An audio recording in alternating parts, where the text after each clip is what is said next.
Stillwater, Oklahoma. Augusta still owns Karsten Creek. 7 years after Patrick Red helped lead tiny Augusta State to back-to-back NCAA championships here in the heart of Cowboy Country, another player from Augusta won the NCAA individual title on Wednesday. And this may have been an even bigger shocker. Augusta senior Broc Everett, the 152nd ranked player in the country, prevailed in a sudden death playoff over Auburn freshman Brandon Mancheno to win the biggest prize in college golf. "It's an incredible feeling," he said. "I can't even describe it honestly right now." Everett redshirted his first year at Augusta and heard rumblings from the coaches that he might not be good enough to stick around there. His biggest highlights during his freshman season, he wrote in his website bio, were a third-place finish at the Ottawa Amateur and a runner-up showing at the Des Moines City Championship. NCAA Men's D Championship, team scoring. NCAA Men's D Championship, individual scoring. I put up some decent scores where Coach Jack O'Keefe was like, "Okay, you can stay around and keep working hard," because he saw that I worked hard every day and didn't settle for just staying the same, Everett said. "I was always trying to progress and keep getting better. Coach gave me the opportunity to just keep growing every single year." Everett took his greatest leaps this season, but his national ranking had yet to reflect it. He entered the NCAA Championship with 3 consecutive top 3 finishes, including in the MEAC Championship and NCAA Regional in Raleigh.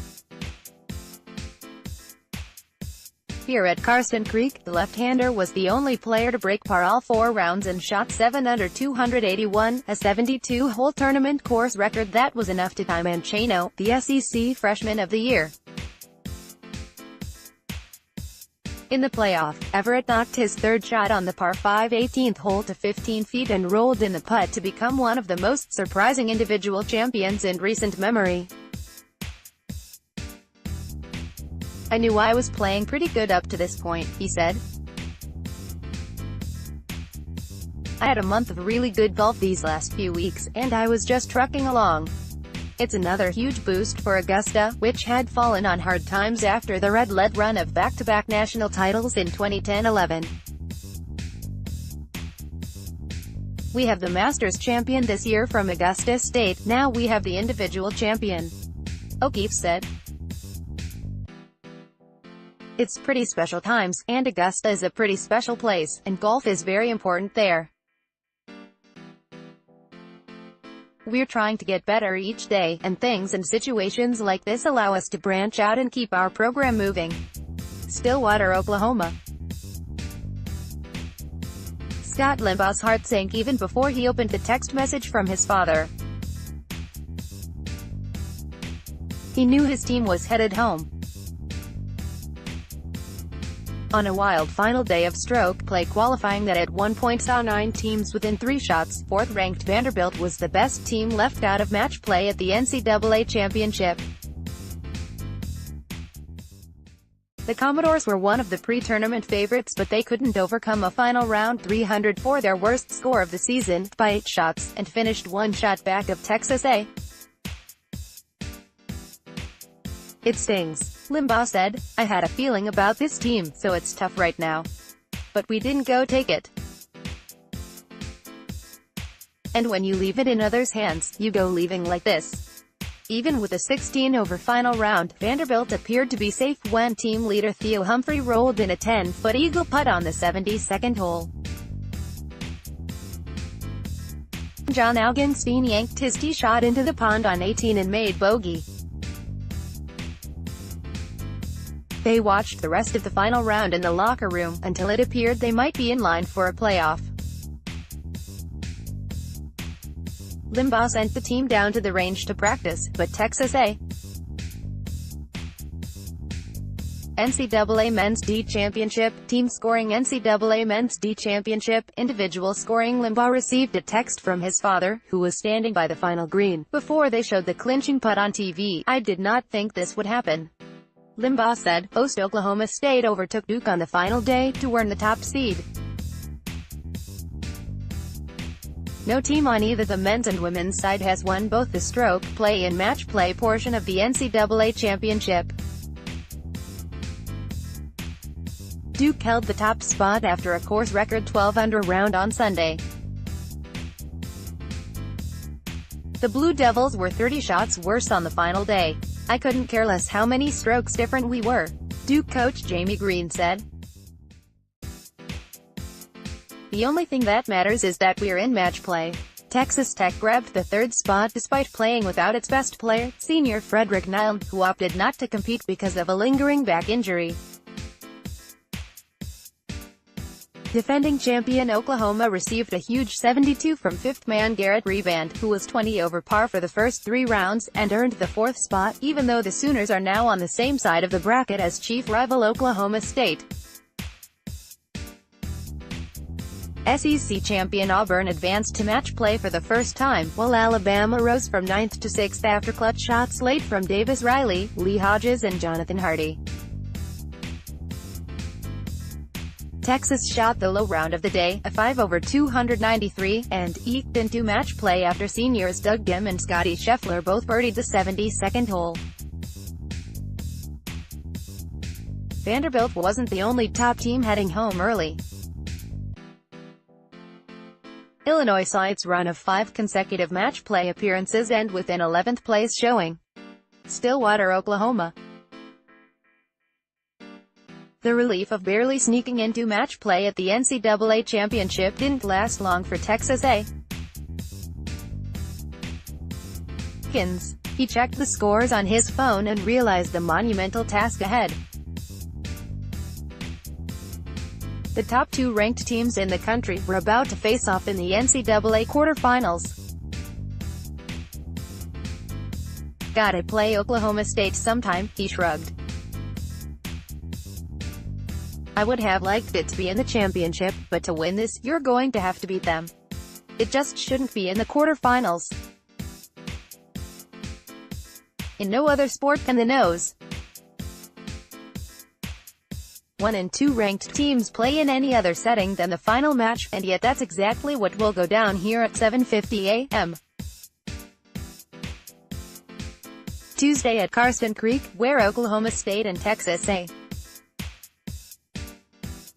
The winner of Oklahoma State Texas A. Those are the nose 1, 2, 3 and 9 ranked teams in the country, including the defending NCAA champions. On the other side of the bracket, Duke will face off against Texas while Texas Tech takes on Alabama. The national ranks 6, 13, 15, 28. Those coaches can sleep easy, knowing that one of the top 2 teams will be headed home by noon Tuesday. NCAA Men's D Championship, Team Scoring. NCAA Men's D Championship, Individual Scoring. Since 2009, the match play bracket has been determined by a team's position after 72 holes of stroke play qualifying.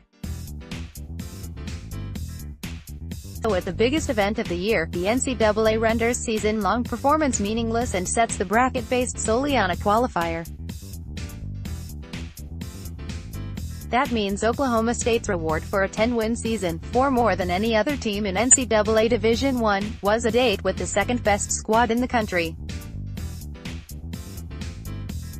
"I'm not going to worry about that too much," Oklahoma State coach Alan Bratton said.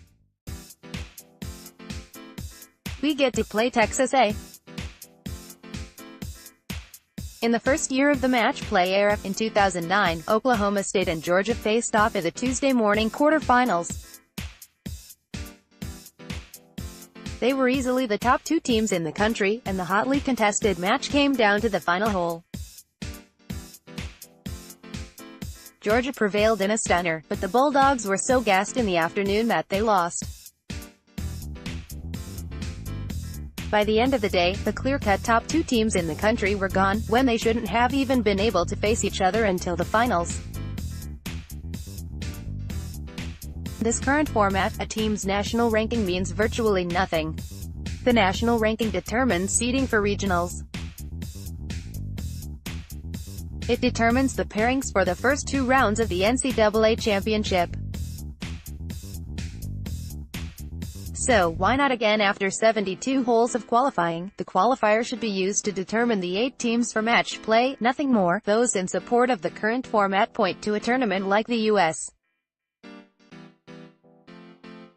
Amateur, which uses 36 holes of stroke play and then a match play bracket without reseeding. But it's an apples and oranges comparison. At the U.S. Amateur, a player can finish last at every amateur event that summer, then catch lightning in a bottle, qualifying for the event, winning stroke play and rolling into match play. That can't happen in college golf because of the .500 rule. If a team finishes last in every tournament, it can't even reach regionals, let alone the NCAA Championship.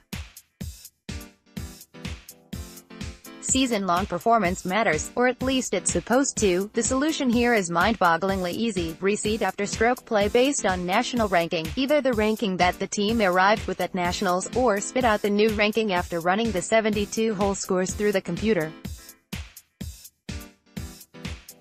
In that scenario, Oklahoma State 1 would play Duke 28, Texas A. But it does increase the possibility, and that's what a knockout-style bracket is supposed to do. While Tiger Woods will return to competition this week at the Memorial Tournament, he spent his Memorial Day getting a sneak peek at next month's U.S. Open venue. Woods played a practice round Monday at Shinnecock Hills in Southampton, NY, before heading to Ohio to tee it up against a star-studded field at Muirfield Village Golf Club later this week. Here today at Shinnecock, and grateful every day to the men. pic.twitter.com/Kamkar1 Tiger Woods, at Tiger Woods, May 29, 2018. It's been 14 years since Shinnecock last hosted the U.S. Open, meaning that many in the field in 2 weeks will be seeing the course for the first time. But Woods will be one of only a few players who have seen it twice before under U.S. Open conditions, having withdrawn because of injury as an amateur in his 1995 tournament debut and having tied for 17th when Retief won in 2004. Woods has not played since the T11 finish at the Players' Championship. The U.S.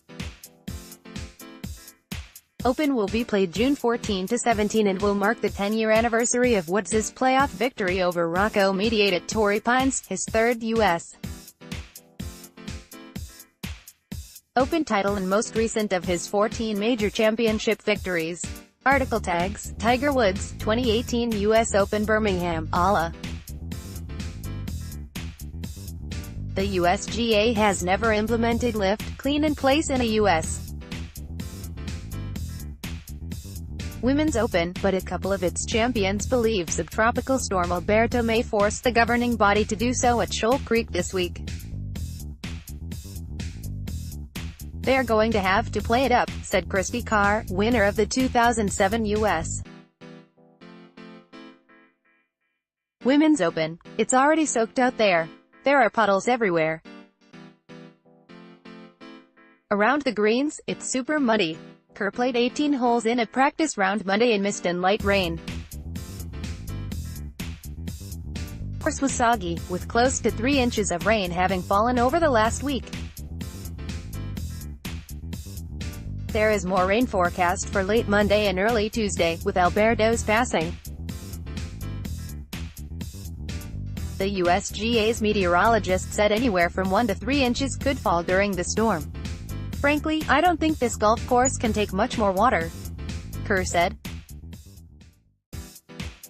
Paul Creamer, the 2010 U.S. Women's Open champion, said if play had begun with the course as wet and muddy as it was Monday. Full field scores from the U.S. Women's Open, you would have to play it up, she said. USGA officials will meet with reporters Tuesday in their annual U.S. Women's Open news conference. Kerr and Creamer, by the way, both loved Shoal Creek and the Jack Nicklaus design. The course originally opened in 1977, with Nicklaus completing a restoration early last year. Kerr loved the course even though she played it for the first time in Monday's rain, with the course at less than its best, with patches of thinning, brown turf in play in some fairways, and with spotty, bare patches of dirt around certain greens. "I think it's phenomenal," Kerr said. "It's already one of the most favorite U.S. Open courses I've ever played. It's tough, but it's fair, and it's just got a great feel to it. Every hole is different. It's just a shame the weather isn't cooperating to make it pristine conditions." USGA officials acknowledged Monday that it's likely some of the challenged areas will be marked as ground under repair when play begins Thursday. The unseasonably cool temperatures this spring and lingering winter conditions that plagued much of the United States in recent months have impacted the turf conditions in a few areas at Shoal Creek, the USGA said in a statement. The golf course superintendent's staff, in collaboration with the USGA's agronomy team, has been working diligently throughout the spring to ensure the best possible turf conditions for the championship. While we continue these efforts and evaluate how we will manage these conditions within the rules of golf, likely by defining some areas as ground under repair, we are confident that our team is doing everything possible to showcase the course to its fullest competitive potential. The most notable turf challenge is in a large swath of the landing area for layup shots at the 17th, a 533-yard par 5. There is tons of ground under repair, almost too much to mark on some holes, Kerr said. Creamer also believes the USGA may have to step in to give players relief from stressed turf with ground under repair markings. "It's not the club's fault," Creamer said. "It's the weather, but we shouldn't have to play out of stuff like that. We should have some grass in those areas." Like Carr, Creamer loves the course and what she imagines the test would be without that hard winter and all the rain. After visiting Shoal Creek 3 weeks ago, she relished the chance to play a supreme test with the course firm and fast. "It's gorgeous," Creamer said. "The greens are awesome. They were firm and fast even with all the rain. The fairways and rough are Bermuda grasses, but the greens are bent grass." Creamer and Kerr said the soft conditions completely changed the nature of the runoffs into the collection areas around the greens. "That changes short game options. If it were firm and fast, it would really be a tough golf course," Azahara Munoz said. Jessica Korda also loved the course but wished she could see it in optimum conditions, with the fairways and rough exactly the way the USGA and Shoal Creek intended. "It's an absolutely beautiful course," Korda said. "If it were firm and fast, you would definitely have to do more thinking around this golf course." Korda said she hit driver on just about every par 4 and par 5 on Monday, but she imagined she would be hitting a lot of hybrids, and even irons off tees if the course was at its firmest and fastest. "It's a shame," Munoz said. "It's an amazing golf course." Article tags 2018 U.S. Women's Open, Christy Carr, Paula Creamer.